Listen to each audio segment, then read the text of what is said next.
evening. Good evening, Dan. That was way too dramatic. Yeah, I don't know why I made it so dramatic. Actually, I think the light had more of a reason with that. Yeah.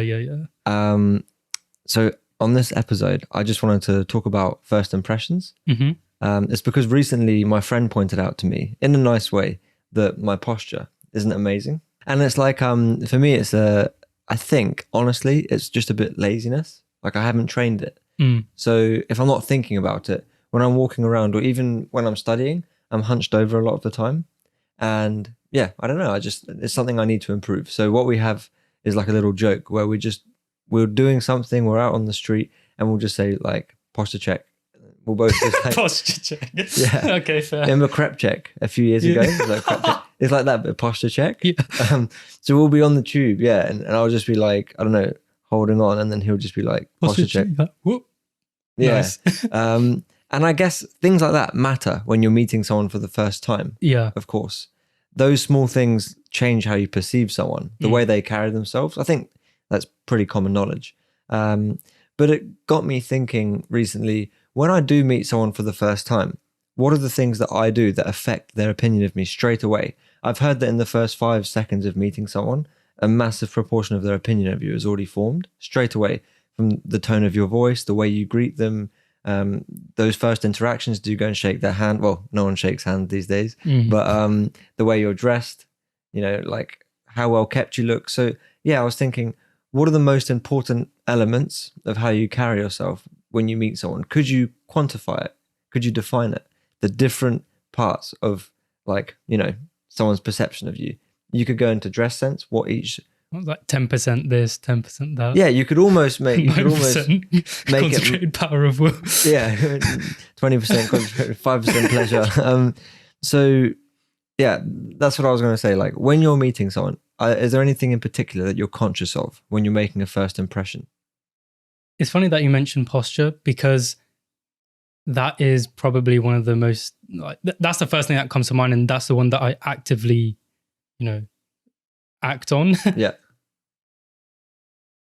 I don't know. I guess I'm quite aware of my posture a lot of the time, and I usually notice that I'm slouching quite quickly or something. But I think when you're meeting someone for the first time, say even when you just walk into a room, say for an interview, your posture is going to have a big effect on how you kind of come across, because your posture can either like portray confidence or just, shyness or something, depending on the situation as well. If you're going into an interview, you'd probably want to, have a nice upright posture, look confident.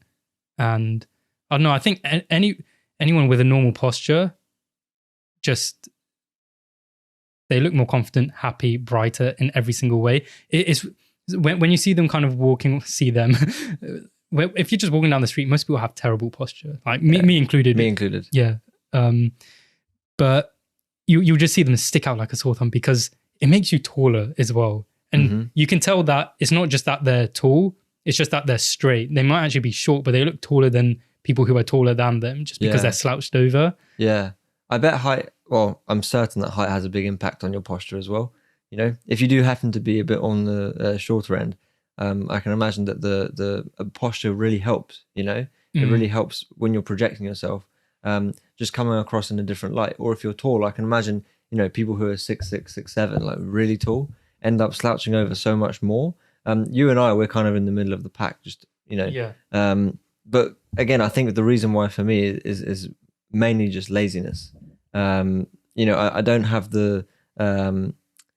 I don't know. I'm just, when I don't think about it, I just slouch. But there's another thing I was going to say. When I'm in conversation with someone, often when I'm really interested in the conversation, I lean forward, especially when we're sitting down. When I'm interested in something, it's like a reflex. I lean into it. I shroud over it. I don't know if that's the right word, but it's the same thing when I'm studying. Like, I can sit there and study, like upright and everything. But sometimes I don't know. Do you know what I'm talking about? When you just, you kind of curl up. And when I'm having a good conversation, it's like you can tell if I'm enjoying it.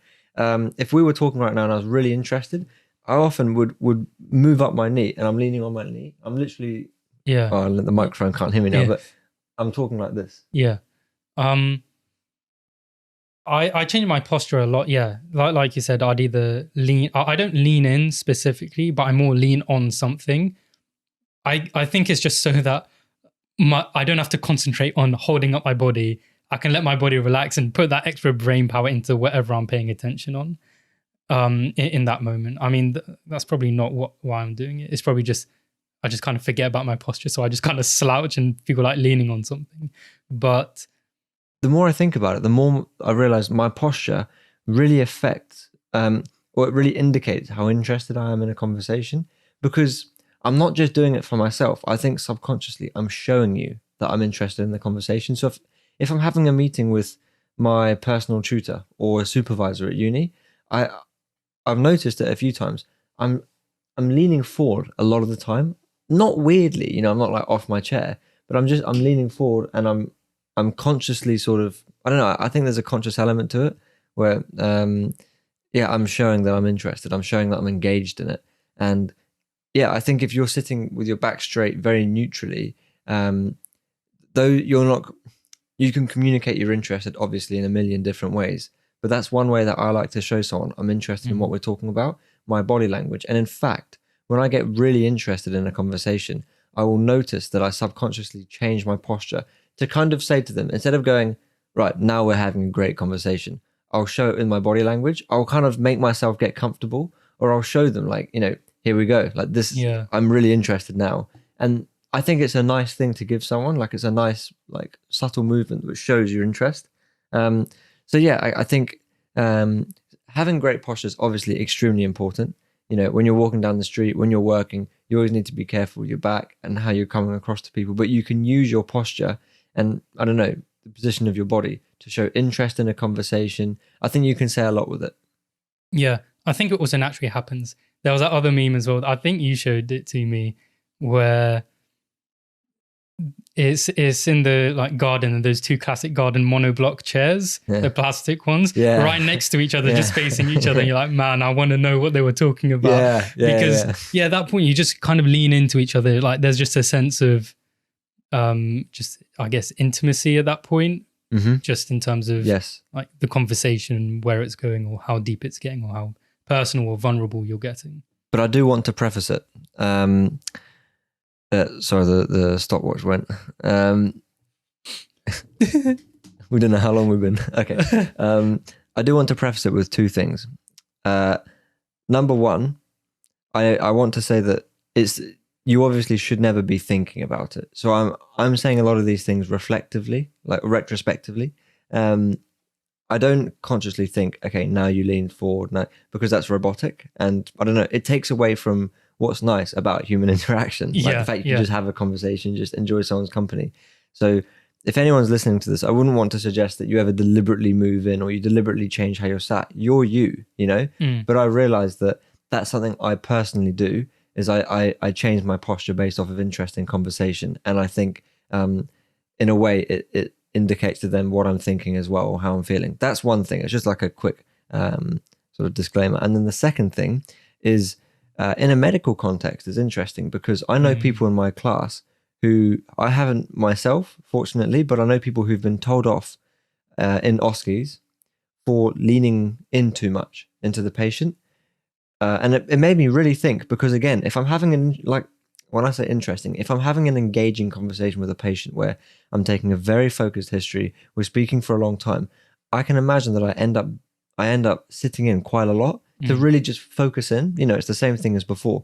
But yeah, that person who I'm speaking about, she was told off because they said that it came across as nervous, which I thought was quite interesting. Nervous. I don't know if I agree with it. Out of all the things I'd kind of see leaning in as, I wouldn't see it as nervous. I agree. I mean, nervous would be more kind of, going back into yourself, slouching down into yourself, your shoulders curling into yourself, because your nervousness and shyness are very similar to being each other. Compact. Yeah, I agree with that. But it might also be related to how she was speaking and stuff. Of course. Okay, fine. Yeah. And the other thing is that it makes the patient. They said that it made the patient feel a little bit uncomfortable, in a way, because again, it makes sense. You're encroaching on their personal space. Was that feedback from the patient? All I know is that from this person that was they were just telling me their feedback. So that was the feedback they Fair received. enough. I'm not sure if it was the patient or the examiner, but yeah, it was an interesting point, and I've always remembered that. That was a while ago now. It was about 18 months ago. But yeah, when you're interacting in a medical context, I think how you position your body, you do have to be more neutral. I don't think you should be showing that you're interested in a conversation or that, I don't know, you're disinterested. Your job almost is to be a lot more neutral. I wouldn't want to be leaning in the same way. So what we're talking about when I'm having a good conversation and I'm into it, I would consciously try not to do that too much in a medical context. So yeah. First point where like don't actively take part in, don't sit and think about, oh, should I try leaning in at this point?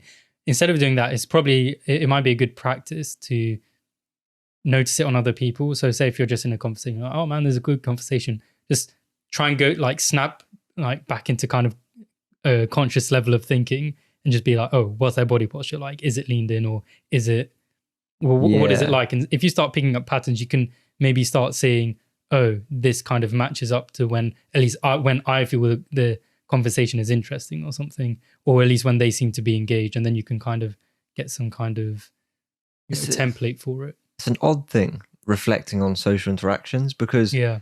I try not to do it too much, because obviously then you become, I don't know, it's self-explanatory. You become too self-aware and it takes away from the natural element of having a social interaction. But at the same time, obviously we always want to improve, and that's something that a lot of people want to do, is improve the way they interact, you know, and improve the impressions they make on people.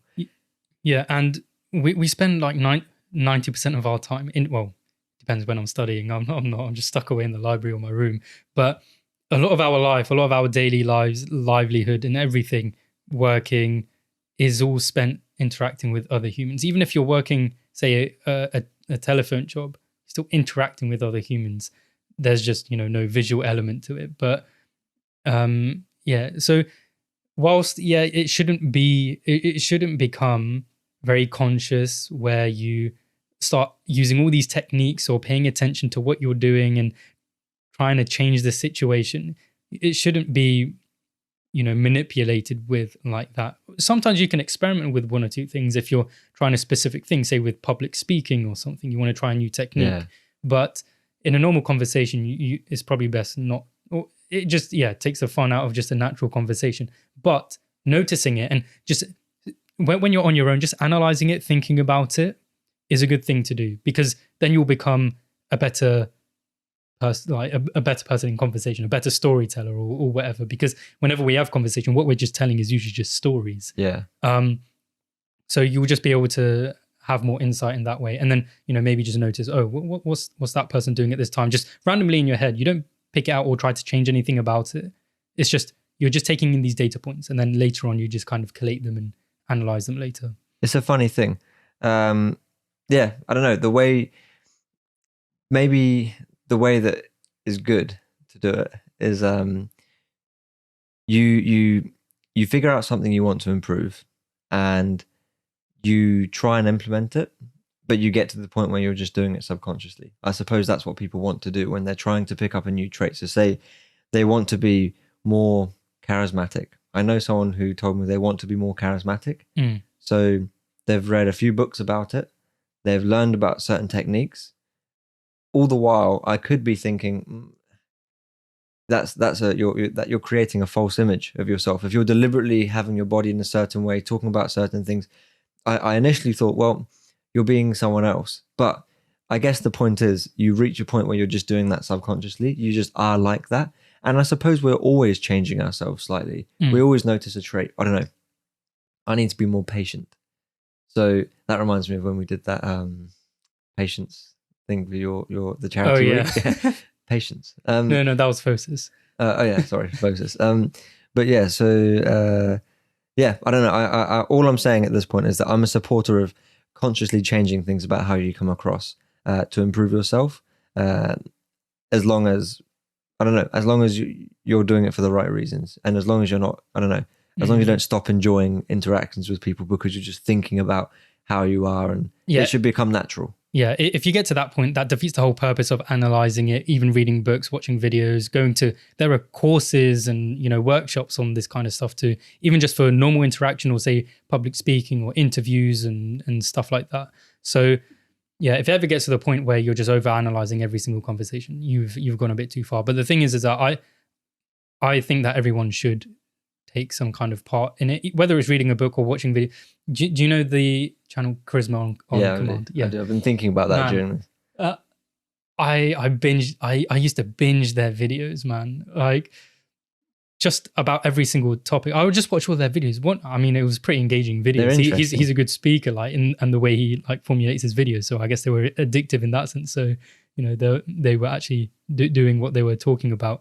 But then I did actually start noticing and learning a lot, and I learned a lot of persuasion techniques or how to, cool off an argument and stuff like that. And sometimes I would just when I'm in that situation, I'm like, oh, I remember like watching a video. Let me just try this one thing, and see how it kind of happens.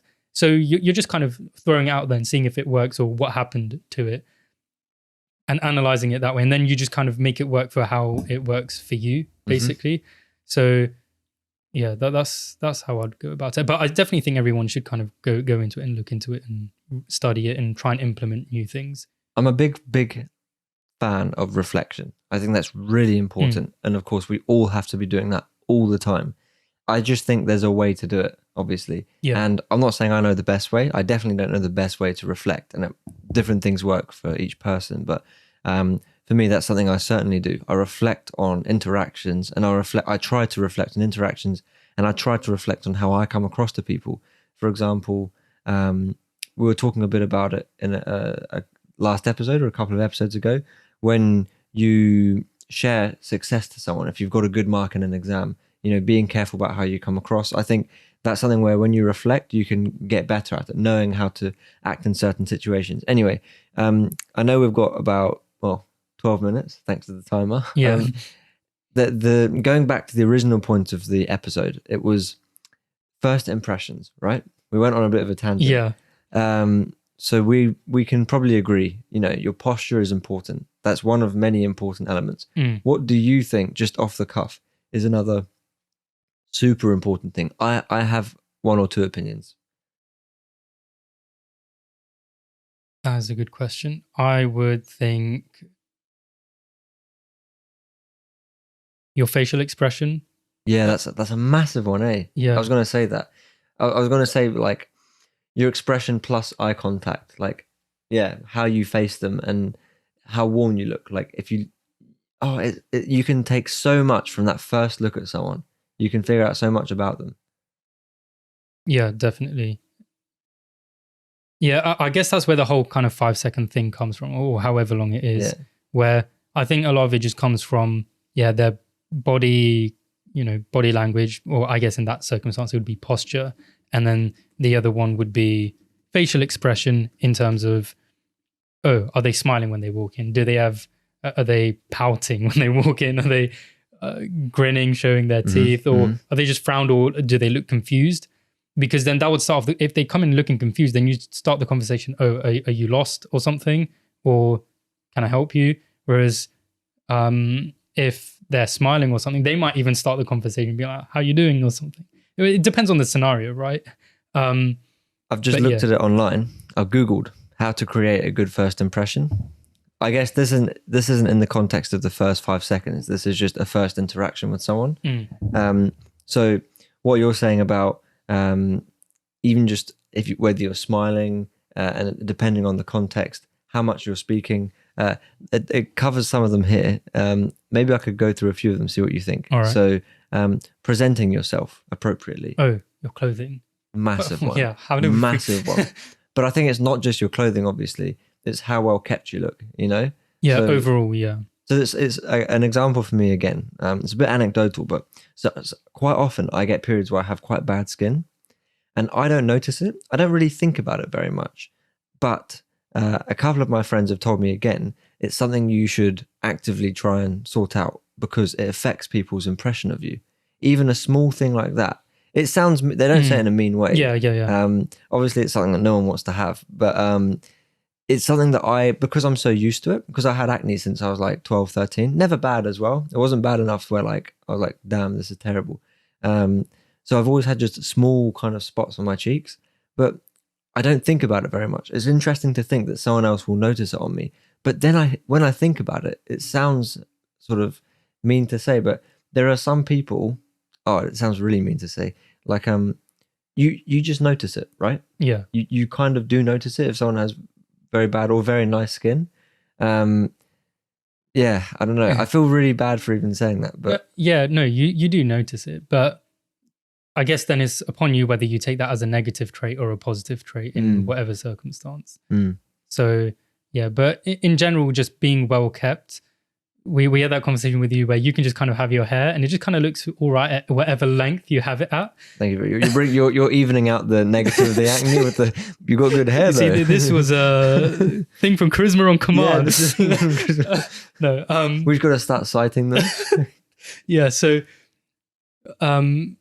yeah, just being it like having your hair, or I guess it would be different for females in terms of, say, you know, your hair length or how you keep it and stuff. And in certain situations, it might be more appropriate or less appropriate.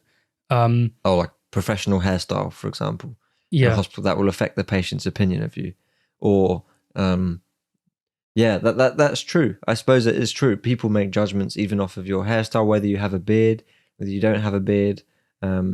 That's a very, very big one. Well, I mean, that's a classic one. Like some people who wear a turban or say have a beard, and you know they seem obviously like Islamic or, you know, Asian, you know, Sikh or whatever.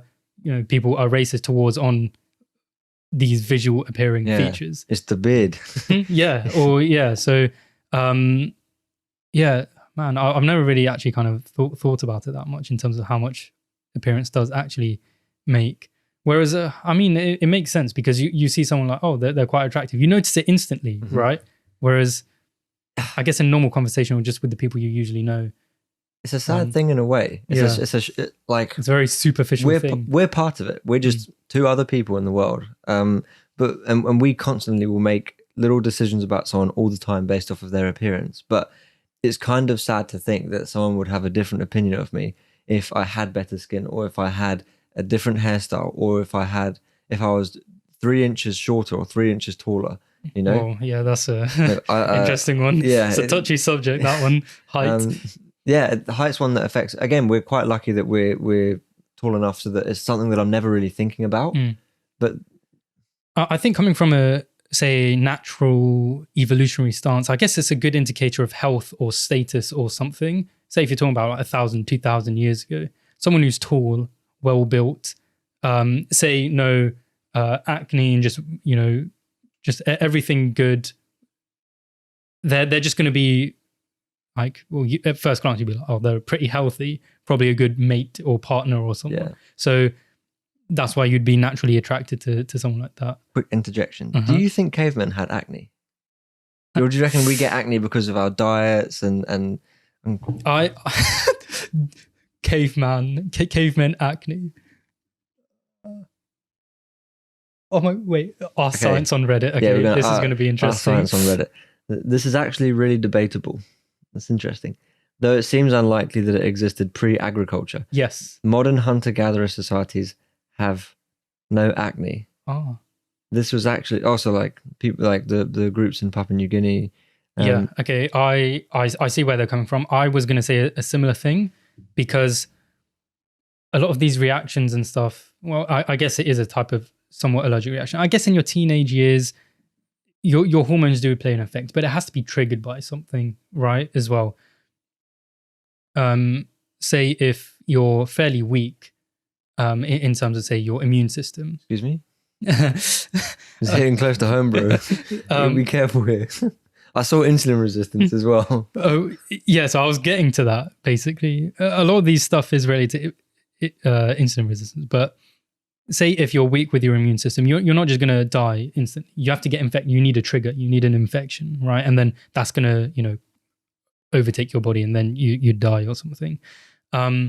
So when it comes to, say, something like your hormones, when you're a teenager and just going out of whack, you'd need some kind of trigger as well to kind of start formulating these minute allergic reactions or immune reactions that are causing acne or whatever. And then I guess when you're older, when your hormones have probably hopefully stabilized, it's still going to be external insults that are kind of playing an effect. And when it comes to food, and especially plant foods, every plant food is immunogenic in some way. I guess all foods are. Absorbing and eating food is quite an immunogenic process overall, but especially plant foods and certain types of plants. I won't get into these details because we don't have time, but basically I do agree with it. And then all of these slight kind of flares in your immune system, just tiny, it's very easy for it to just present as acne. It depends. Some people are susceptible to it like that. Some people feel sleepy or absolutely crap afterwards. I find that when I go to London, so during the summer holidays, every year it's happened now for 4 or 5 years, my skin gets really quite nice by the end of the summer, or when I say quite nice, acne free. And then when I go back to London, it starts again. So it's probably related to diet, pollution, dust and everything. Dust, it's interesting. But anyway, I'll finish off the list quickly. So it says, be yourself. It's a big thing. Coming across as genuine in the conversation, massive. You can know, a lot of the time you can tell when someone's being a bit fake. And we all do it at certain times. And I don't know. I think humans, we have to give each other a lot of credit. You're good at sussing people out a lot of the time. And I can often tell when I feel someone's being I don't know, not completely honest or not completely genuine. It definitely will affect my impression. Having a winning smile, I think you were saying earlier, obviously it's contextual. Can't just, I don't know, be meeting someone at a funeral and just grinning. Good to see you. I'm so sorry about your uncle, but be open and confident. A lot easier said than done. 6, use small talk. Conversations are based on verbal give and take. It may help you to prepare questions for the person you're meeting beforehand. I